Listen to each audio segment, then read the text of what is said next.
that are unfortunately happening that are becoming divisive.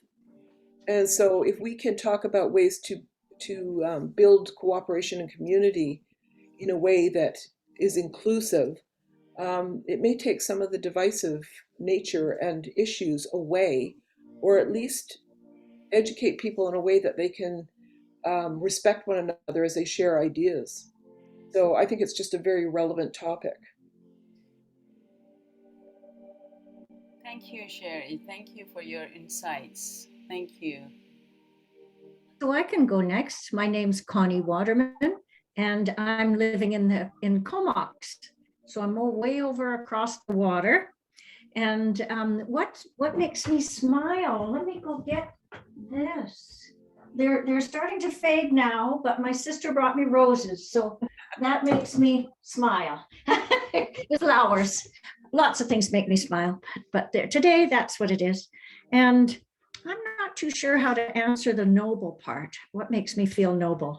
I guess the encouragement and love of friends.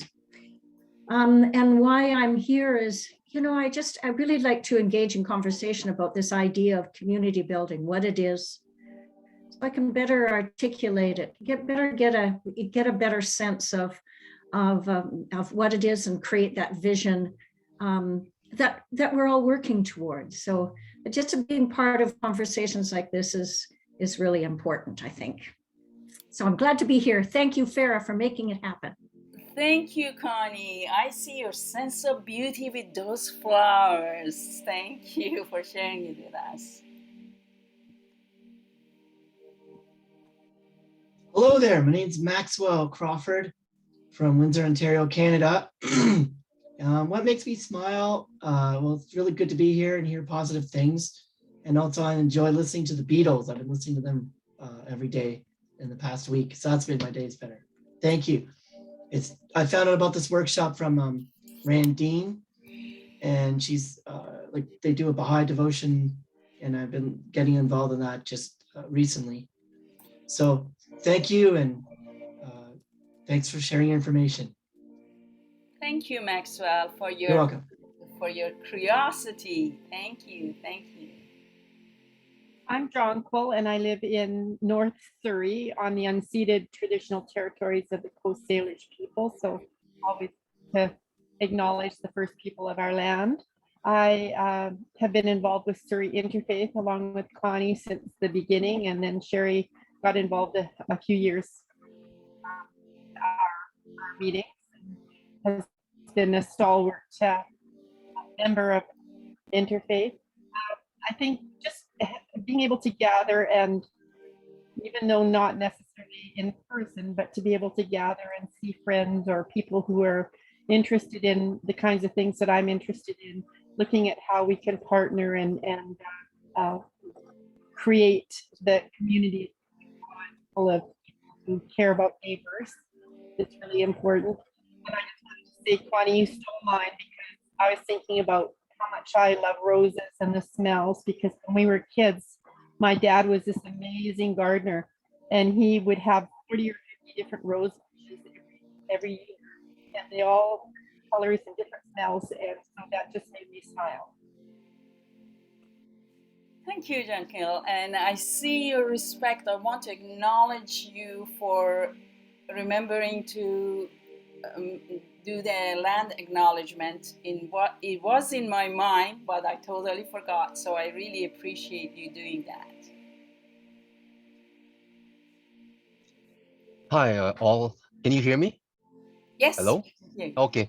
Yeah, I'm Edward Wong from Richmond, and with the Saint Monica Parish Roman Catholic Church, a member of the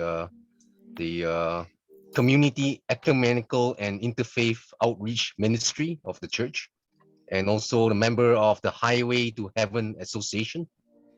And I've been introduced to the Surrey Interfaith Council after I met Sherry and her husband Jeff, I think in 2017 at the Beta Rahman Ahmadiyya Mosque here in North Delta.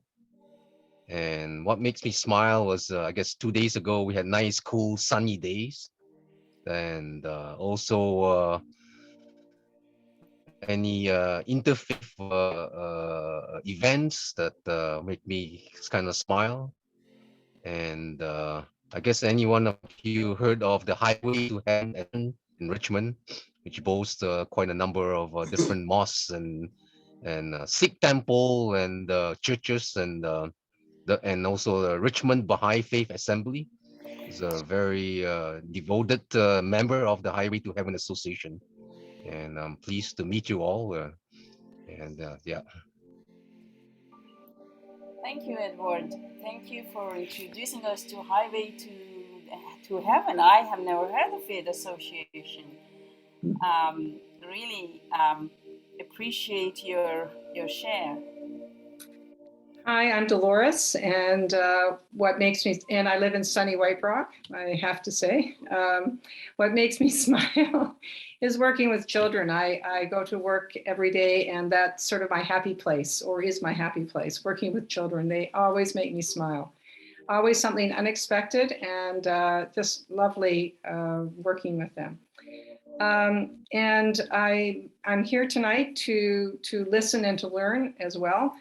Being part of the Surrey Interfaith Community has really is a community. Really, I've come to know and being able to work with many different communities in different ways. And this week is a very special week. Of course, many communities are coming together in big and small ways. So anyway, I'm happy tonight, and thank you, Farrah, for your workshop. I'm eager to listen and learn. Thank you.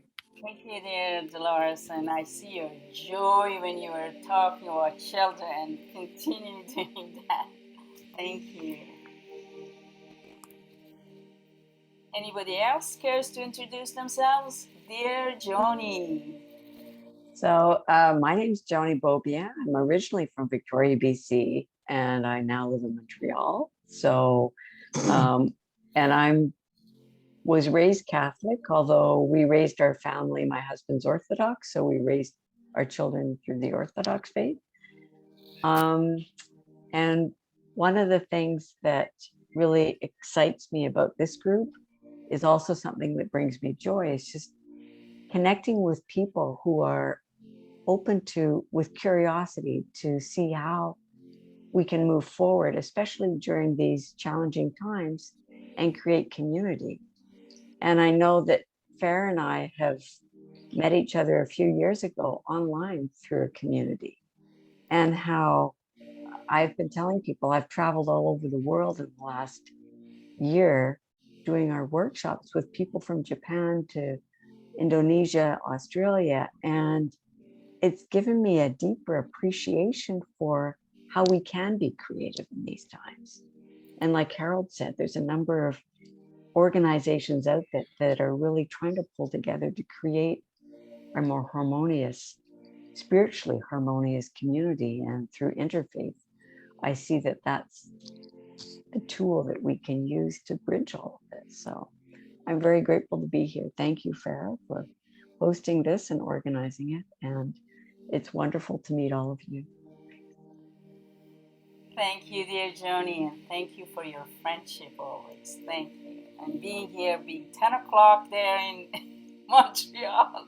Oh my goodness. Anybody else?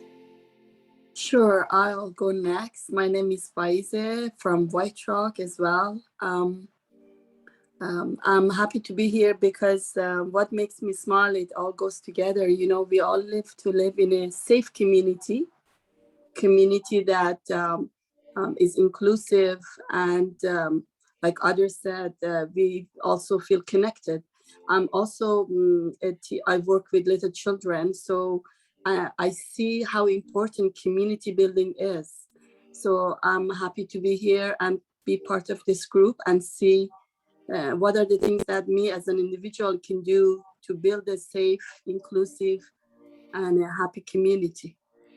Thank you. Thank you, Faiza. I see your purposefulness in participating tonight. Thank you. Who do we have here who wants to introduce themselves, who haven't? I am Victoria and I live in the Okanagan and would like to acknowledge that I am privileged to be on the land of the Silk Nation. And I am grateful for this evening, Farrah. Thank you for the invitation, because community building is also very dear and near to my heart. And I hope to learn some things as I always do. I'm grateful. It's making me smile because I know I'll be inspired at some point. So thank you. Thank you, dear Victoria. Thank you. I really appreciate you participating. Haven't seen you for the longest time. Thank you. Anybody else? Yes, please, Ed. You need to unmute, my friend. Charlene, you need to unmute if you want to introduce yourself. Just introducing yourself.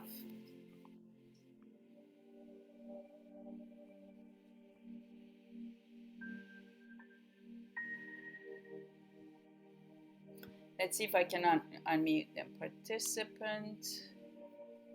Ed, where are you? Ask to unmute. Hi there, it's Max. You can press the hotkey Alt-A.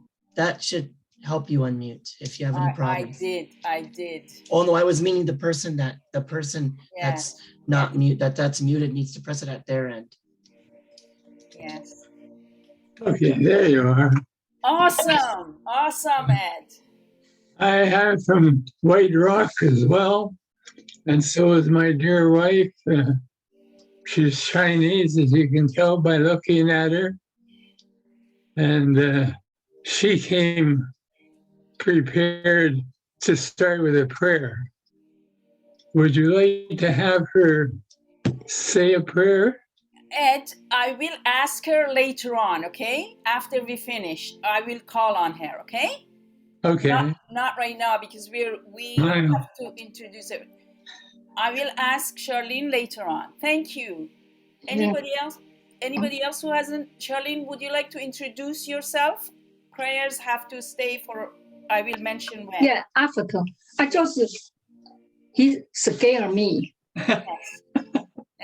He's volunteering you, is he? Anyway, this evening is talking about community building, and community building necessarily means working with different people. Looking at the screen, we're not too widely diverse tonight, I don't think. But every time I think diversity, I always think of my dear wife, because people in the culture she's in talk fast, think fast, and often leave her behind. And I think this must have happened to a lot of people in other communities, and be a very big part of are getting other people who have difficulty understanding, feeling a part of a community. What makes me smile? Usually little stories about children in school. And I think it was Dolores, I forget what she said, but I always love the kinds of answers you get when the teacher gives them a phrase and they have to finish it. So the question is, how do you spell encyclopedia? And so the grade 1 child said N-E-N-C-P-D-I-A.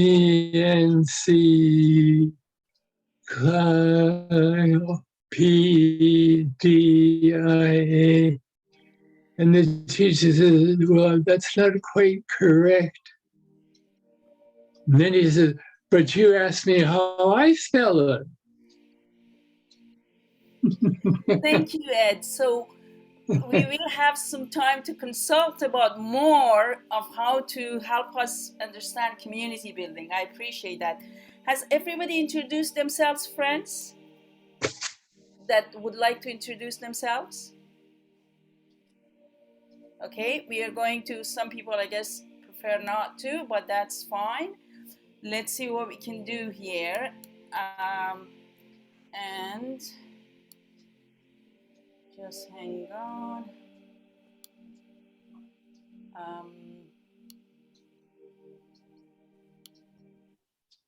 Okay, and I'm going to go to slide share.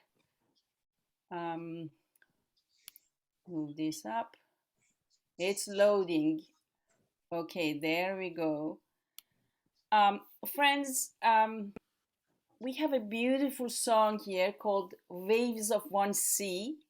It's a collaboration of 240 artists who have come together from 44 countries during this pandemic to really offer this to us. So I hope you enjoyed. Sit back and we will see if we can have, the screen is not being shared. Let's see what's happening here. Sorry, guys.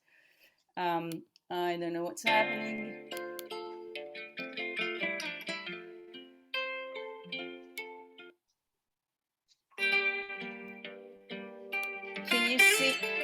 Can you see it now? Yes. Okay. Let your heart burn with loving kindness for all who may cross your path. Let your heart burn with loving kindness for all who may cross your path.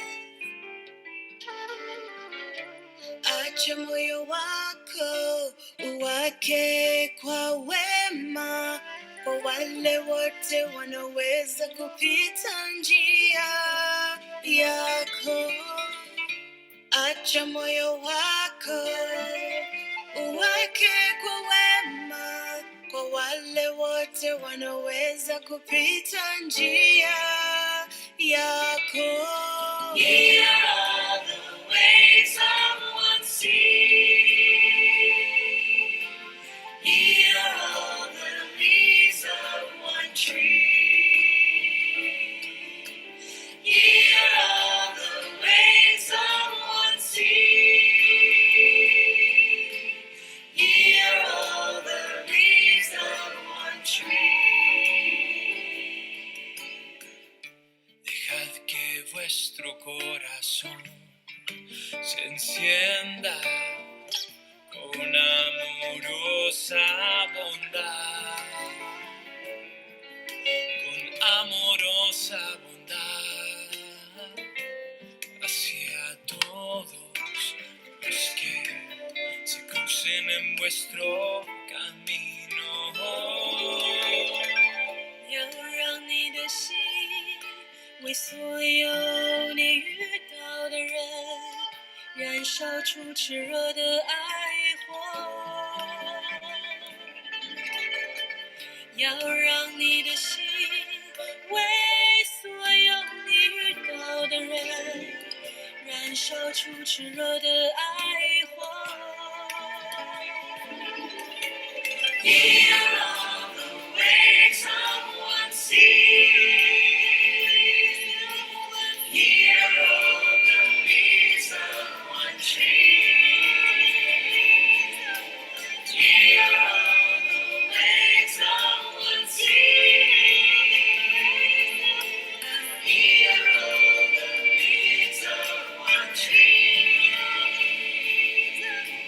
Fate che il vostro cuore sia pieno di amorevole gentilezza per tutti quelli che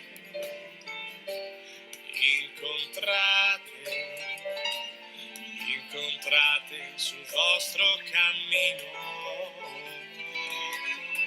Que votre cœur soit embrasé par une affectueuse bonté envers tous ceux qui peuvent croiser votre chemin. Que votre corps soit embrasé par une affectueuse bonté envers tous ceux qui peuvent croiser votre chemin. Heal all the ways of one sea. Heal all the leaves of one tree.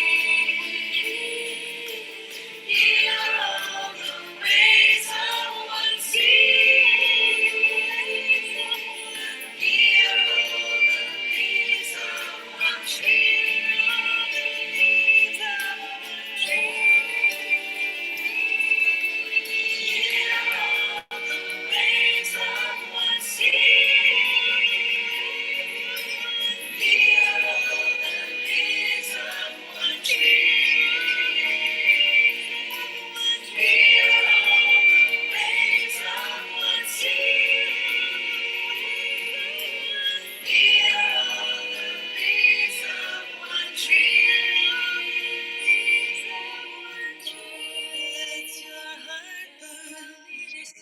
Loving kindness for all who may cross your path. Que vuestro corazón se encienda. Let your heart burn with loving kindness for all who may cross your path.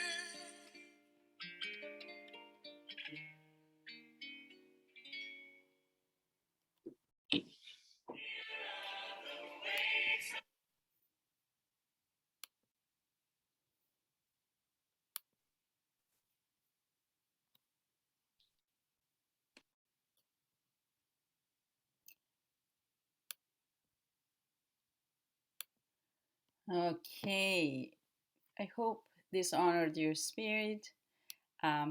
That's something I call collaboration during pandemic. 240 people, 44 countries.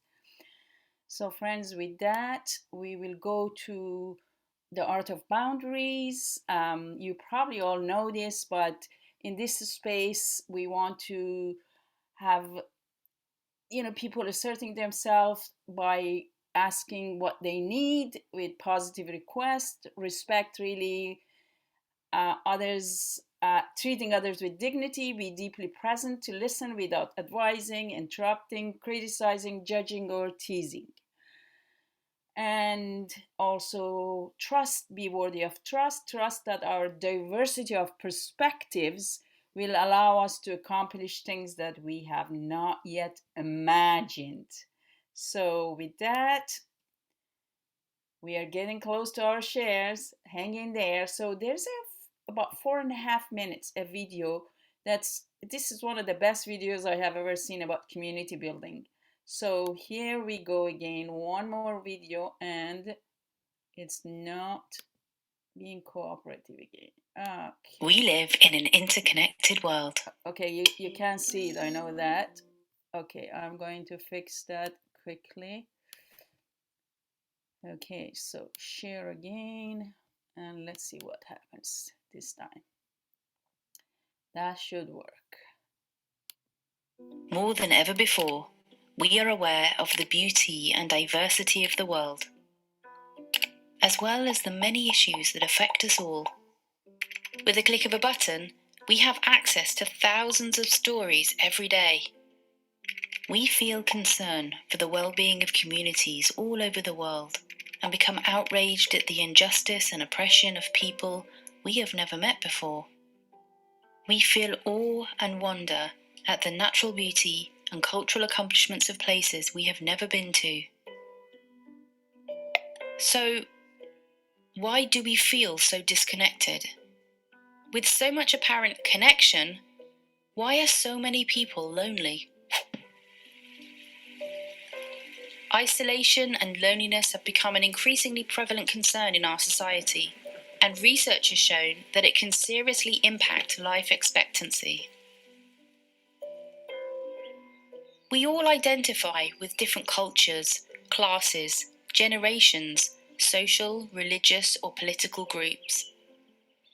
Whilst these do give us a sense of connection and even meaning, they can also create a sense of separateness from others. The bonds that tie families and neighbourhoods together appear to be weakening. A culture of individualism has become normal, impacting nearly all aspects of our lives. Yet, we all need to belong somewhere.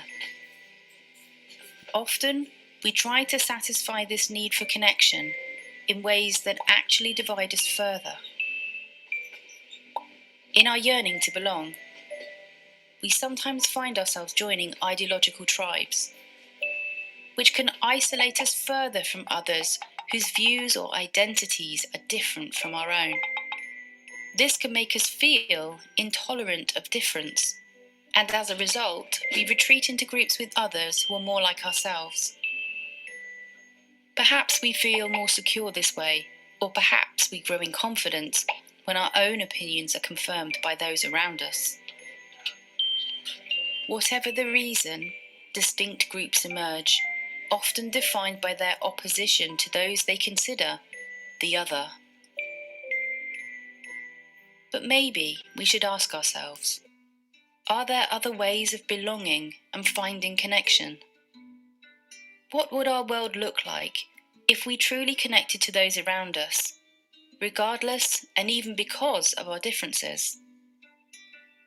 Imagine that the world was like a human body, with different organs and cells. No cell is isolated from the body. They all receive nutrients from it and contribute towards its well-being and growth. The organs are not in competition with each other, but rather work together in harmony towards a common goal. What would our lives be like if we stopped living in our ideological bubbles and started to think of humanity as a whole, to which we all belong? What if we actually started talking to our neighbours about what our communities need to grow? What if we took action together? By carrying out voluntary acts of service, we might find out who we really are as individuals and how we can grow and develop for the benefit of all. Taking small steps towards the betterment of our local community, the streets and neighbourhoods around us, can help us to discover the potential sitting right on our doorstep. Everyone can act to create the kind of community that we would like to live in, characterised by cooperation, friendship and harmony. And in doing so, we can find the true meaning of belonging. And then maybe that sense of connection and meaning that so many yearn for could in fact be found right in front of us, in our local neighbourhoods and communities.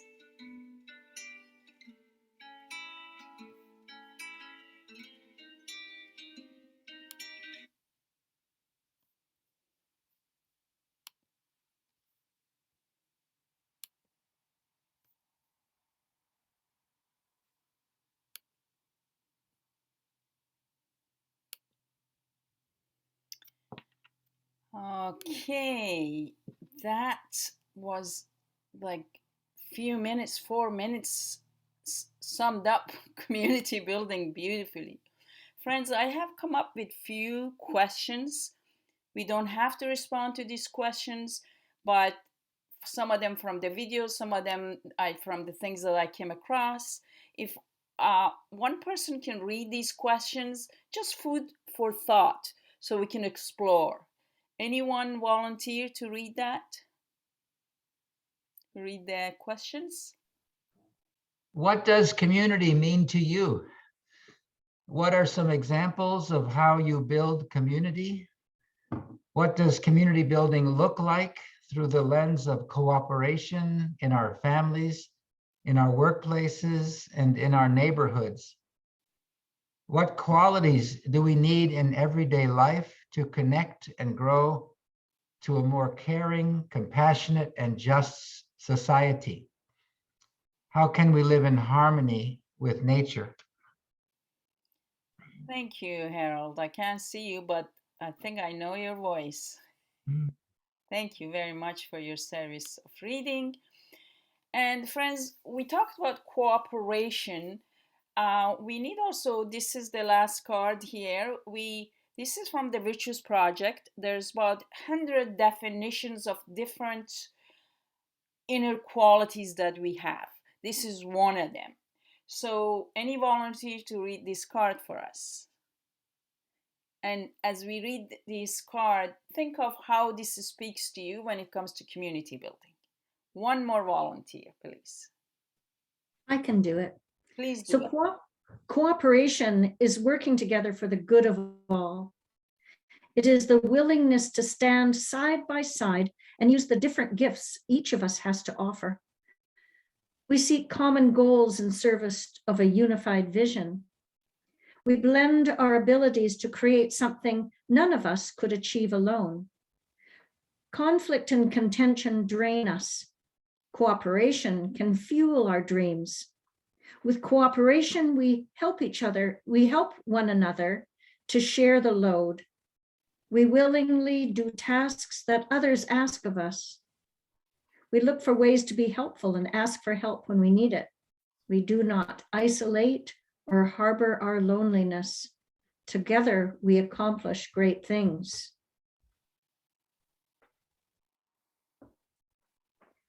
And this is Dwight Eisenhower, the 34th president of the US, said, though force can protect us in emergency, only justice, fairness, consideration, and cooperation can finally lead men to the dawn of eternal peace. The practice of cooperation, I invite partnership. I trust the power of unity. I offer my help and ideas freely. I have the humility not to do it all myself. I know I don't have to be alone. I work with enthusiasm for a common goal. I am thankful for the gift of cooperation. It brings me into community. Thank you, dear Connie, for rendering this service of reading to us. And with that, we are going to consult together. We are going to gallery view, and consultation in a sense might be defined as, very simply, we're together to learn from each other's thoughts and ideas and to consult on how to make our communities a better place. None of us on our own can understand everything. Collectively, we possess a far greater range of knowledge. So with that, I'm going to stop share, and we are going to see each other so we can really consult about what this community building means to you. Do you have an example in your community? I'm going to quickly share, and then after me, whoever wants to go and share. For me, I want just to give you an example of example of community building that I experienced. I came to Canada in 1982. Now, the details, I came as a refugee, political asylum, and not political asylum, religious asylum. And in 1982, when I arrived, a family in North Vancouver that have passed on since welcomed me to their home for 3 months. Now, friends, that's a long time. And they had a small home, one grown-up child who was living at home. But they helped me find work, and we looked through these ads, and that really taught me what community building is. So that's my example of community building. And if you have had guests in your home more than 3-4 days, when 3 months somebody stays with you, and So I want to really honor them tonight for their generosity and for their love, even though they're not with us. So the floor is open, all yours. Please unmute and share what community building, from grassroots level. We are hoping, we know our politicians, our leaders can do a lot, but tonight we are going to concentrate on grassroots, how, change comes when we can reimagine the relationship in our families, in our places of work, in our neighborhoods. So, love to hear from everyone. We hope to respect everybody's time because we want everyone to speak. So, we have good 2 to 5 minutes each to speak. Just to be fair to others who are participating, it'd be nice to keep it between that time. Yeah, something that I'm more aware of these days regarding community building is something I mentioned, as we were checking in, but the need for courage and the need for curiosity about people who think differently than we do. Or, there's a lot of partisanship in the world, south of the border and in our own country. There was recently that, the line of trucks that went across the country and advocating for freedom from vaccination. So people have different views about how to, solve the problem of the pandemic. So I love to work with people who are kindred spirits, and I think that is cooperation. And I'm starting to see that a wider kind of cooperation will require a lot of courage to go out of our way to understand better. And today, I could talk too much on this, but I better say only one more thing. I listened to a TED Talk. The woman she was talking about how we need to be curious of why people or how people came to believe things differently than we do. If we're curious, we need to investigate and find out how people are different politically or religiously. How maybe they have different priorities. They want to help the world through one issue, or they may have a different issue than you. Anyway, so this is a recent thing I'm trying to learn. I'm trying to muster courage enough to widen the community building to include people who don't look at things similarly to me. Wow. Thank you, Harold. That definitely takes courage, and that's exactly what I'm doing. And it's not an easy thing. It's not an easy thing. So I really applaud your courage, definitely. Friends, anybody else who wants to share, please unmute and go for share with us. Dear Joni. Well, I guess growing up in a large family, we had an instant community. We were 7 children, but my parents always had an open door policy, and we always had extra people living in our home.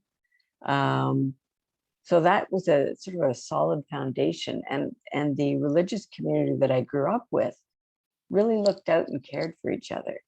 But that gave me a solid base that wherever I traveled in my life, found that friendliness and courtesy and respect to just really ask people who I was now living around, listening to their stories and hearing about them and asking them questions, nothing terribly personal initially, but just creating this dialogue and openness to really want to understand even people of different faiths. That what I have found is that when people get to share who they are and their experiences, and they feel in a very safe and positive environment, it lends itself to building community.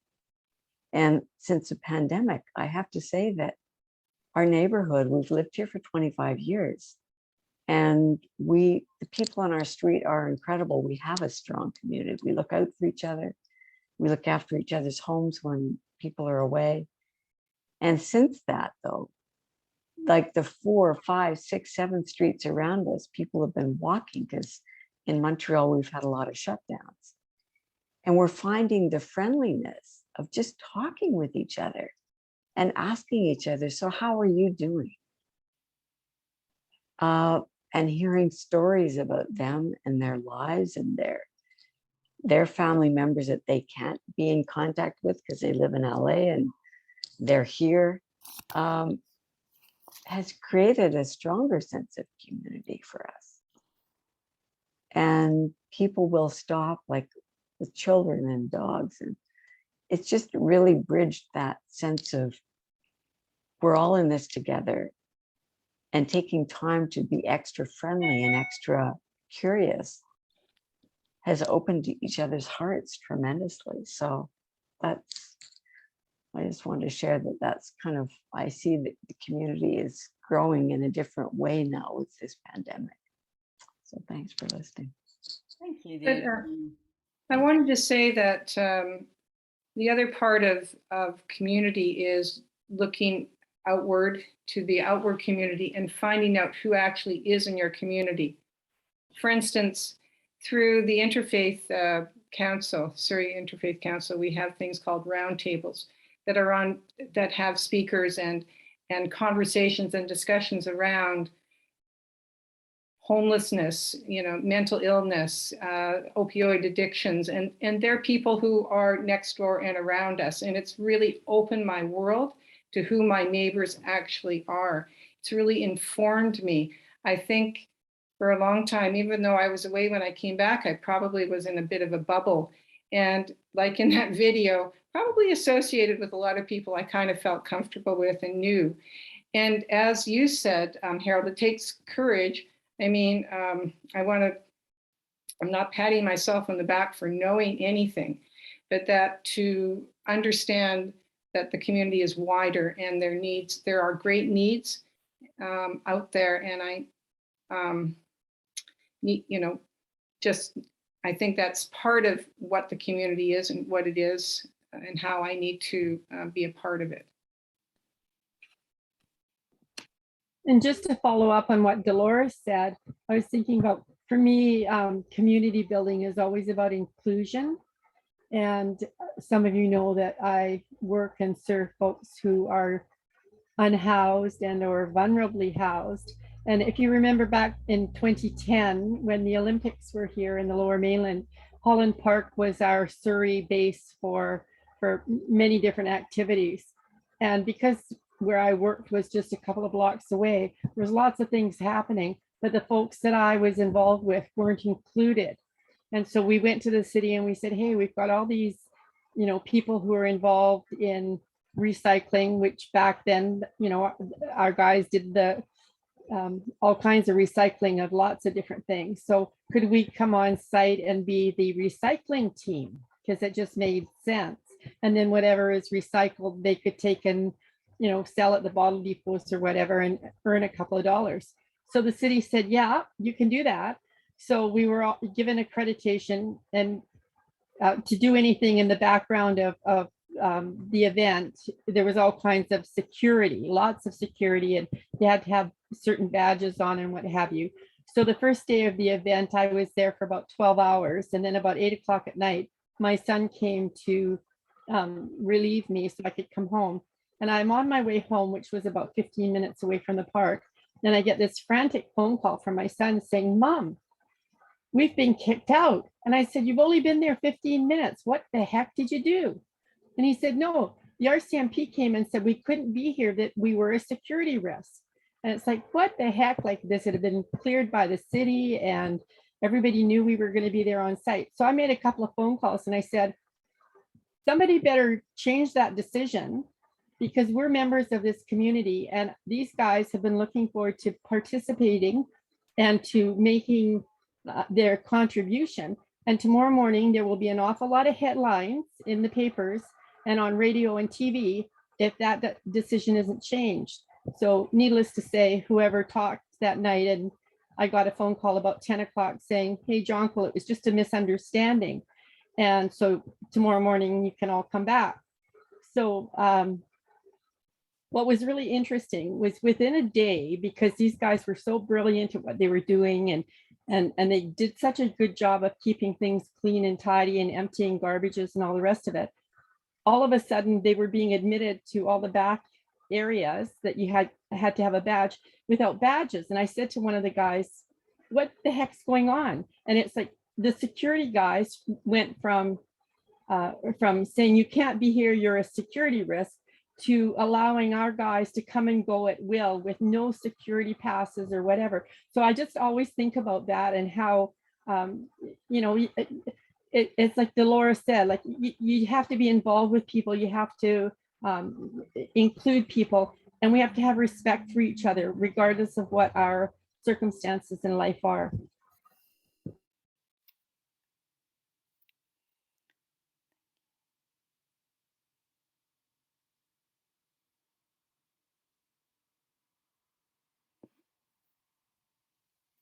Thank you, Janko, for sharing, and definitely respect. You know, Connie. oh, sorry.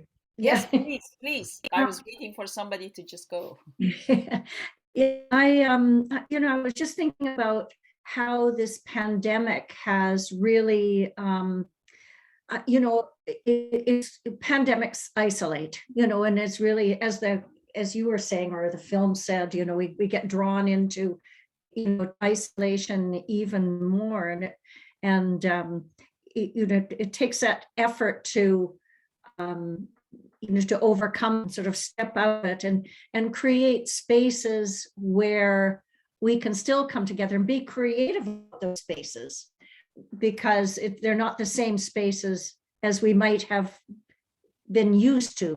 We have to be, you know, kind of creative about how we come together to pray together, how we come together, and, you know, and even do, you know, serve the community together, or even consult on issues or whatever. And so we've had to be pretty creative.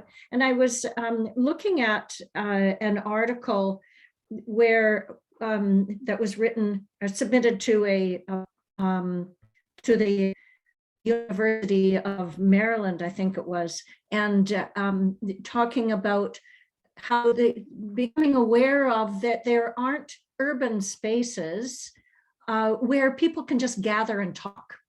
And I knew that when I was living in Surrey, how, you know, we have streets and sidewalks, but very little spaces where we can come together and just talk. And I think that, you know, we find that either, which is in Comox, which is, you know, that we do have lovely greenways and things like that, nature walks and things, but it's become really quite obvious that we, you know, we really haven't created enough spaces for people to just gather informally and naturally, because it's that physical isolation that we need to be together physically.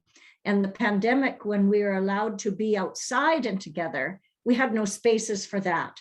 So, you know, I think that this is, I see that there will be, you know, that's an important part of sustainable community building, is that our work to provide those spaces, and, you know, in the future, so that, you know, that we can really build communities that, you know, draw together, allow us to talk and not keep us separated.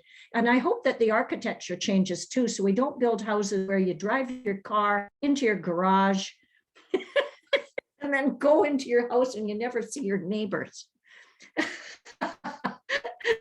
That's my 2 cents. Thank you, dear Connie. How I wish I was close and I could give you a hug as I used to. Oh, wow. Thank you for your share. Anybody else? We love to hear from everyone.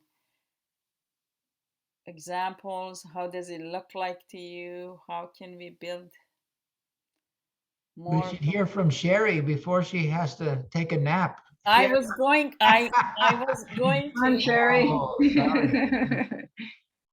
No pressure, Sherry. I can't imagine why you want to hear from me. Everybody has contributed in a wonderful way so far. It's been really interesting listening to all of you. Um, Harold mentioned courage, but before it takes courage, it takes desire to connect. If nobody has the desire to connect, nobody will ever make the effort. Courage won't move us unless the desire is there. And I really think that we truly need to believe, in order to build community, that we really are brothers and sisters, that we actually do have a connection. And then I think of community, and I think of concentric circles.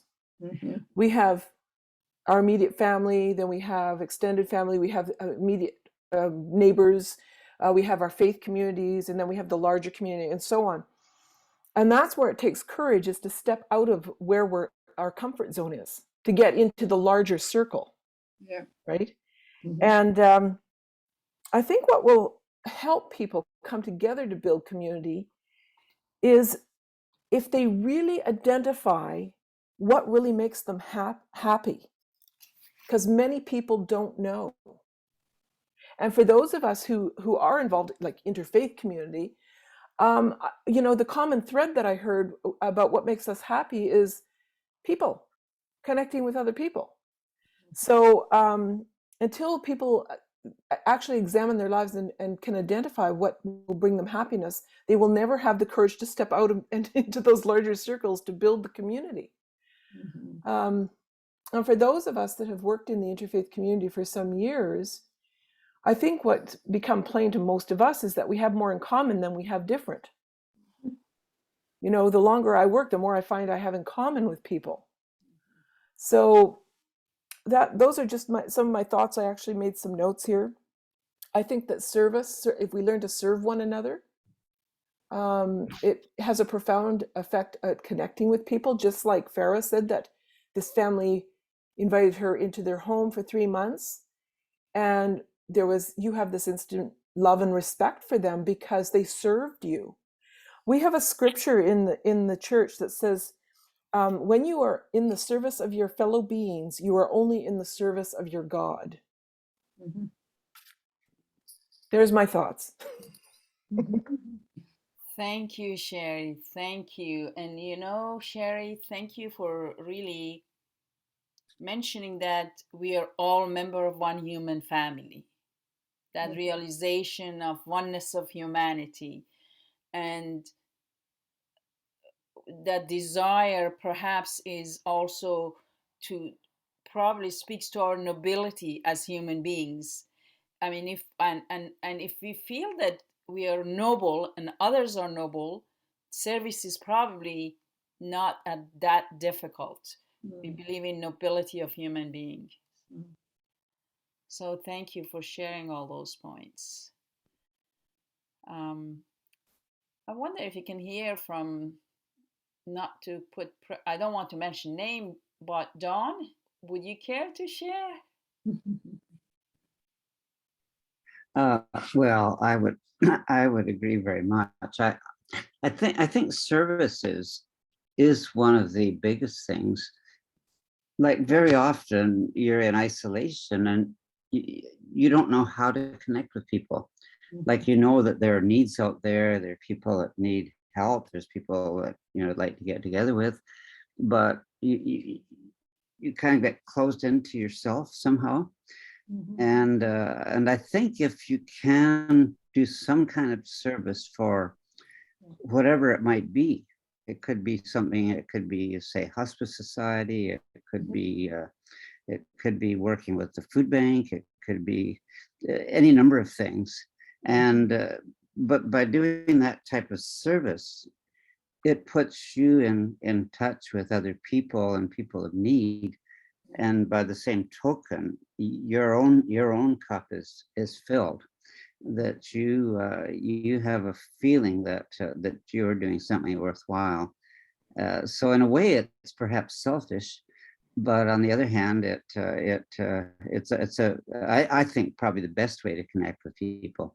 we can say lots and lots of words and all that kind of stuff, and sometimes it doesn't mean too much. We sort of go around and around in circles. But I think I like the idea of the service. To me, that's the most appealing. Thank you, Don.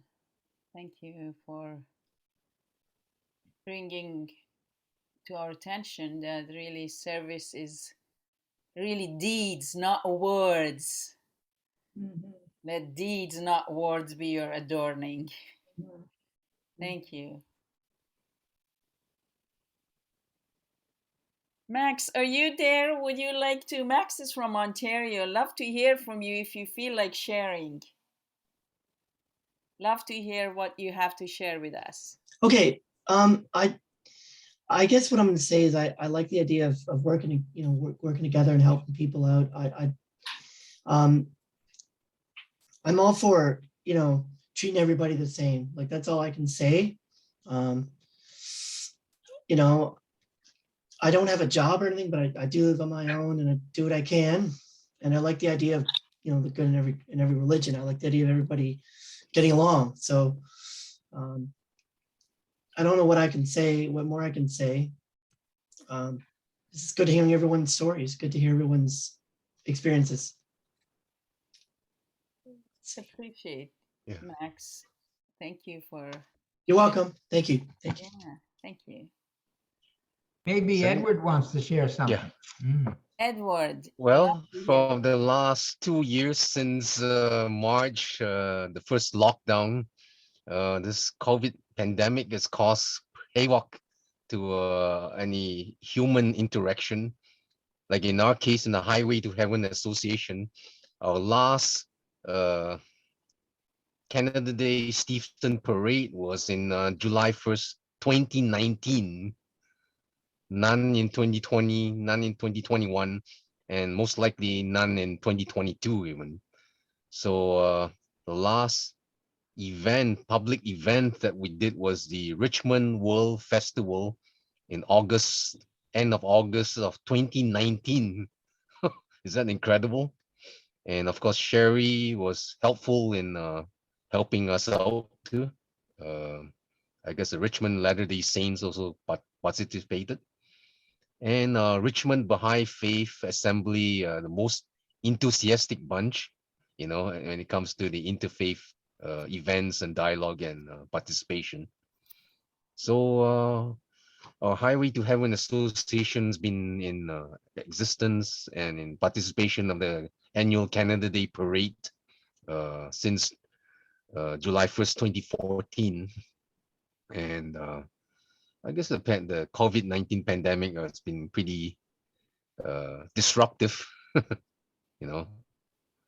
and not much going on for the last 2 years.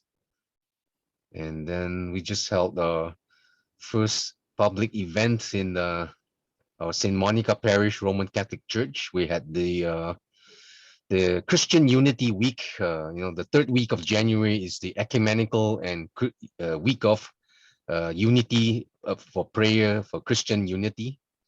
And we had our 2 Anglican churches and a Lutheran church in Richmond that participated in this week of prayer for Christian unity, which is an annual event that the Middle Eastern Church that come up with the agenda for the prayers, and we held it that was exactly 3 weeks ago, wasn't it? 2 weeks ago, January 19th, 2020. And it would have been canceled, but I guess our parish priest decided to go ahead with it, even though it's supposed to be only 50% capacity, which is the BC mandate, which we had about 50 over people, which is good, which is a small group.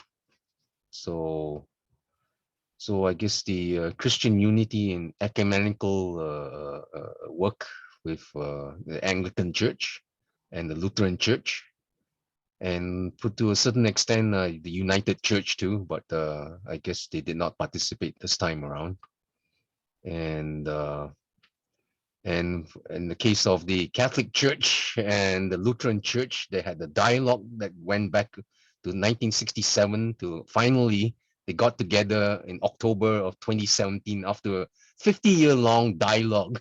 Imagine that. And it was initiated initially by the former Pope John Paul II in the mid 60s during the Vatican Councils too, where it opened up about ecumenical and interfaith dialogues with not only other Christian denominations but non-Christian faiths too, with the Muslims, with the Sikhs, with the Hindus, with the Jews, and with the all the other faiths. And so here we are. We have the Lutheran and the Anglican that is sort of having Christian unity service together, but not so much with the evangelical churches. There are still a long ways to go, like the Baptist Church. And I spoke to a Baptist pastor, and he said Christian unity is fine and dandy, but we need Baptist unity first before we even think about the Christian unity. That's quite fractured. Like example, one of the former pastor at the Gilmore Park United Church in Richmond. Well, we held a Christian unity dialogue way back in 2018, and she held up a candle. It looks innocent, isn't it? You light up a candle. Did you realize that that candle could be grounds for breaking up a church? And when she said when she was young, she was a member of a church, and one faction of a group of people in the church said, "We don't want candles in the church," which is kind of unusual for a church not to have light up candles. And that could be something so innocent, could be grounds for breaking up, a schism of a church, But so far we've got good dialogue with the Anglican Church, and now the Lutheran Church, and then the United Church. And we also had the week of let's see, World Prayer Service in March, the first Friday of March. I think that was held. The last one was I think was 2020 again, before the pandemic. So it does create quite a havoc for any group interaction, So this is what I hope things improve. Hopefully next year we'll be back to normal, and we'll probably have the Kennedy Steveston parade again, and then have the all the members of the Highway to Heaven participate again. I think we've got 3 Buddhist temples, 4 Muslim mosques, a Sikh temple, which was instrumental in organizing this Highway to Heaven. And Mayor Malcolm Brody is his favorite of, says is one of the wonders of Richmond. That was way back when he came up with this idea in 2012 or so. So then we have the Richmond Baha'i Faith. The reason the Baha'i Faith came into being was that I knew a number of people with the Baha'i Faith going back to 1991. His name is Saeed Sabet is one of them. I don't know if Farrah have heard of him. Because my cousin introduced him to me back in 1991. My cousin in Ottawa is a retired lieutenant commander in the Royal Canadian Navy. So he's been a long time Baha'i Faith member. And then that's how the Baha'i of Richmond became a member of the Highway to Heaven Association. So we have around 25 or so religious organizations. So it's quite a good number. So I'm very impressed with the Surrey Interfaith Council, especially with Sherry Masil organizing so many different events. And I saw on Monday night on YouTube, and I was very impressed with the presentation, and it's very professional. And last night too, I saw it again on YouTube. So it's available on YouTube anytime, anyways. And then I'll be looking forward to the one on Saturday with Northwood United Church and Cloverdale United Church. That one at 1:30. So I guess I hope everyone will participate in the Zoom conference there too at 1:30 on Saturday afternoon. And I'm just giving it a plug for that for that event. And that's all I can say now. What Thanks. an ambassador you are, Edward. Wow, I think you thanks. should be Secretary General of the United Nations. Oh, I wish. And then will there be world peace, especially in what's happening now with Russia and Ukraine? That's kind of eerily similar to what's happened in just before World War II, with Hitler attempting to evade Poland and Czechoslovakia. It's a scary moment in history right now, isn't it? On the one hand, we've got the West, NATO, and on the other, you got well, I think it's a bit of a madman, Putin, you know. And also in Turkey, I just met a young couple who just immigrated to Canada, and they were living in Richmond and was renting a house along with another couple. And I asked what's happening, and she said under the current dictator Erdogan, everybody is suffering. Even Muslims in Turkey are suffering. Imagine if you're a non-Muslim, if you're Orthodox Christian or whatever, I think you could be even worse. So let's pray, hope and pray things get better along this young new year, and hopefully next year will be better. Okay. Thank you, Edward. No. Thank you. I see your sense of unity, and I see at the same time also really from what you're saying, dialogue and moving forward is a process towards these community buildings. It might take decades and centuries, but it's a step-by-step process. Friends, we have another 8 minutes. Anyone who wants to unmute and contribute towards community building, please do so.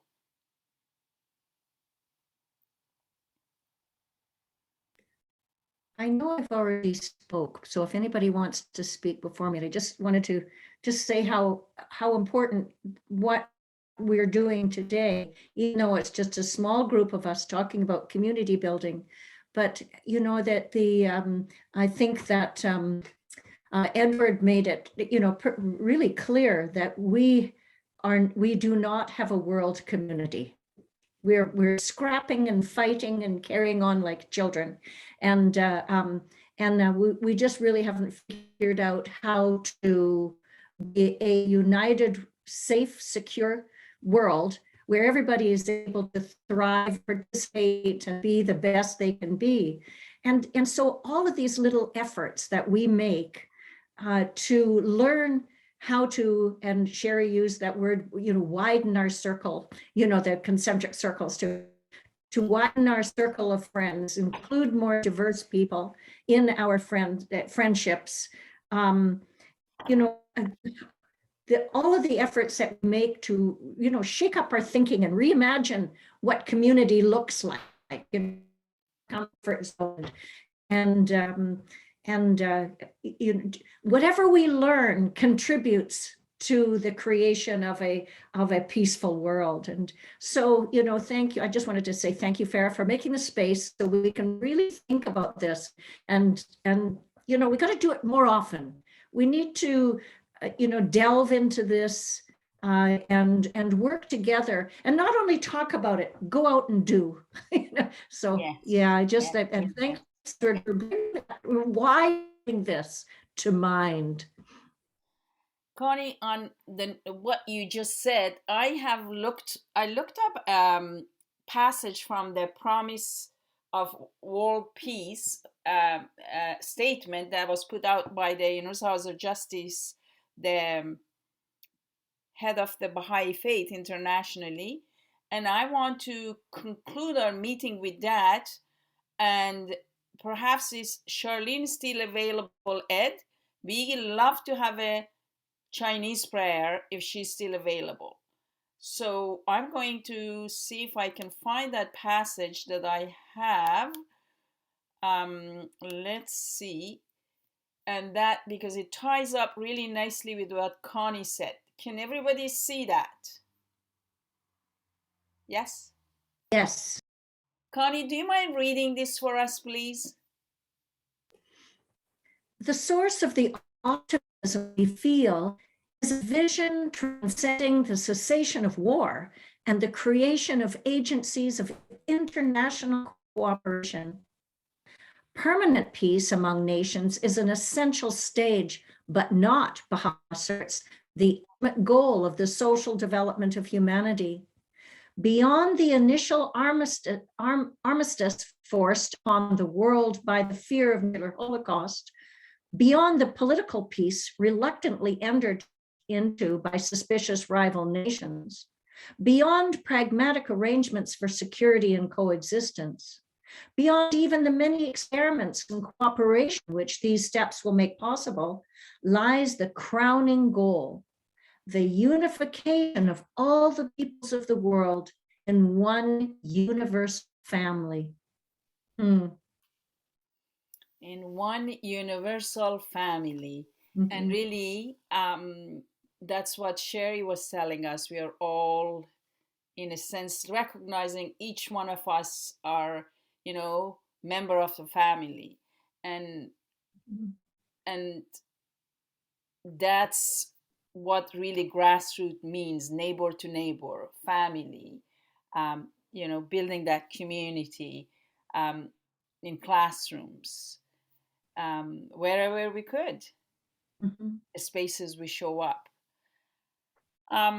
Friends, this concludes my slides.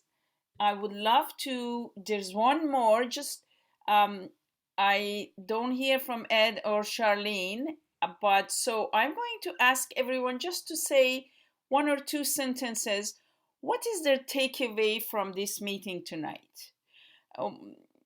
Just what gift are you taking from tonight's meeting with you?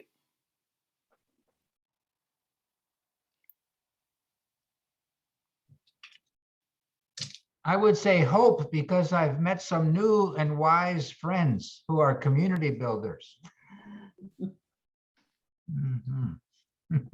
Thank you, Harold. Thank you. Love to hear from everyone.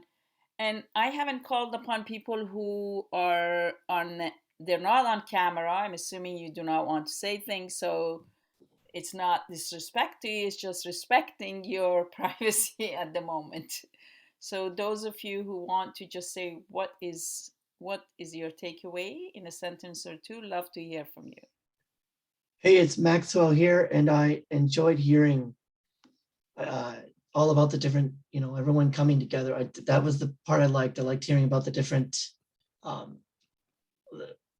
there was, all the highway thing. I don't really get all that, but it really sounds good.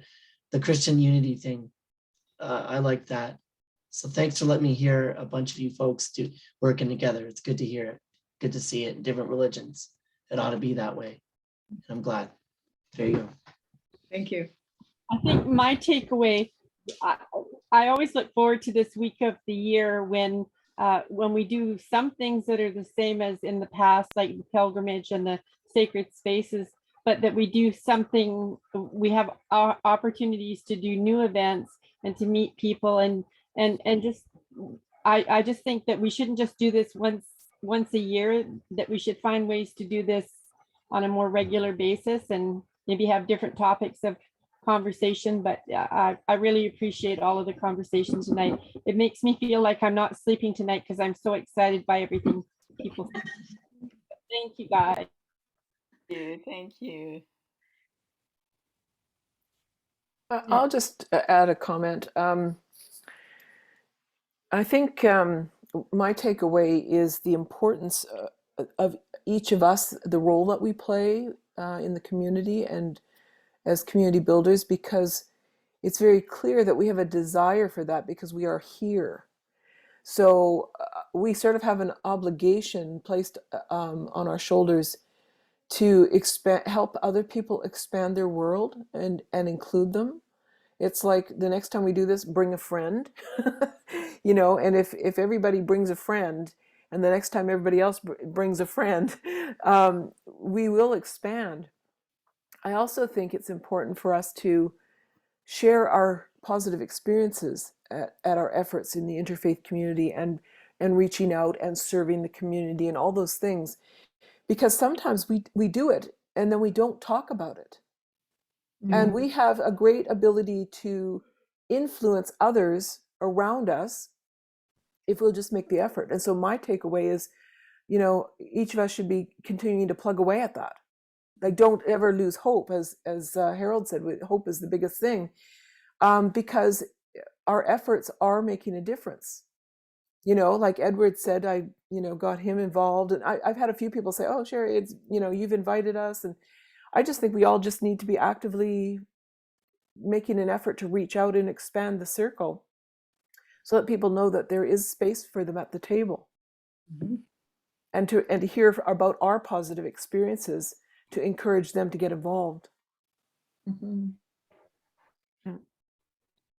Sherry, for your perceptiveness in this. Appreciate that. Joni. Well, I was just thinking of, you know, Sherry said our concentric circles. We're 15 people here who have concentric circles outside of here. That's a lot of people. And I like what you said, Sherry, about the impact of one person can make a difference, and to share the stories of what we are doing, the positive stories, and not shying away from sounding like you want to be boastful about that, but really as a tool and to create hope for people and possibility and courage and hope. I walk away with tonight. So thank you. And I think that's where courage comes in, is stepping out of our comfort zone and sharing. Joni, for your sacrifice of staying up 11:30 in the morning and more. Thank you. And sometimes I want to add. Go ahead. Don? Oh, just and then Dolores. Oh. Go ahead, Don. Oh, for me? Oh, yes. Okay. Well, I've really appreciated getting to meet some of the Surrey Interfaith group. I've heard about your group, of course, for many years, and your strengths. We've been struggling a bit with our interfaith movement in Abbotsford, as Harold may have mentioned. We're still alive, and we have a spark, but we're kind of changing our focus a little bit, and it's good to have some encouragement. It would be nice to be in touch with you folks over time. So I really appreciate it tonight. Thank you very much. I think Don said along the lines that I was going to say about encouragement, walking that path together. Sometimes walking it alone can be kind of scary, and a little bit hard to do sometimes. But when you're walking it together, then you have that support and that encouragement. And the Surrey Interfaith Council, with the strong members like John Cole and Sherry, have really supported me as a new member to continue to walk that path and be involved. And the same with Harold and Farrah and so on. That supportiveness and that encouragement has allowed me to expand my views and visions and outward looking. Thank you, Dolores. Just want to add something. I hope to have the video montage of all the banners of the Highway to Heaven Association ready by day 7th, the last day on Monday, February the 7th. But we still have until March the 3rd anyways for any other events. But anyways, shoot for February the 7th, or hopefully put it all together on YouTube. And I guess I'll send a message to Sherry that it'll be ready. And I would like to include the Muslim call to prayer inside the Roman Catholic Church. Can you imagine that? we did it in 2020. That was the one of the guys from the Ahmadiyya Muslim Mosque here in North Delta, and I have got the video clip of it. I had the and then that was back in was it February the 6th, 2020. We had the Richmond Latter-day Saints members, choir members singing along with the Roman Catholic Church choir. You know, I Thank will you. include a clip of that too. Thank you. And I just, yeah, okay. Appreciate that. Like to hear one or two sentences from the rest who haven't been able to participate at the moment. Connie, did you want to say something? Well, oops, oh yes, I'm unmuted.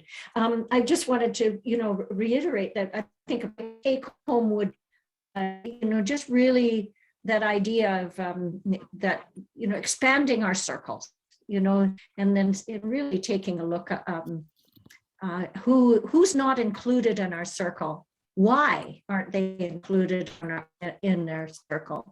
And just how am I keeping, what patterns of behavior and habits of thinking keep me from expanding my circle? So I think that would be a bit of a takeaway that I get from listening to everybody, is just moving, being courageous and stepping outside my circle, and then really looking with a humble posture, learning about, and examining myself at how am I preventing that through old, ingrained behaviors. So that'll be my takeaway. Thank you, dear Connie. I'd like to share next, if it's okay. Please, my dear sister. I like to say thank you for tonight's gathering. It was very interesting for me. And my takeaway is that it's interesting. We all come from different backgrounds and perhaps different faiths tonight. But we all have more or less the same goal. And I've noticed that everyone is saying the same thing with, in different words. So that gives me hope. And I, and hope that although we have, same path, but maybe different way of thinking, but our goals are the same ultimately. And like I said, it's very hopeful. And like others said, hopefully our circle gets bigger next time. Thank you for doing this. Thank you, dear Faiza. Thank you for participation. And yeah. Anyone else? Ed? Is Charlene available to say a Chinese prayer for us?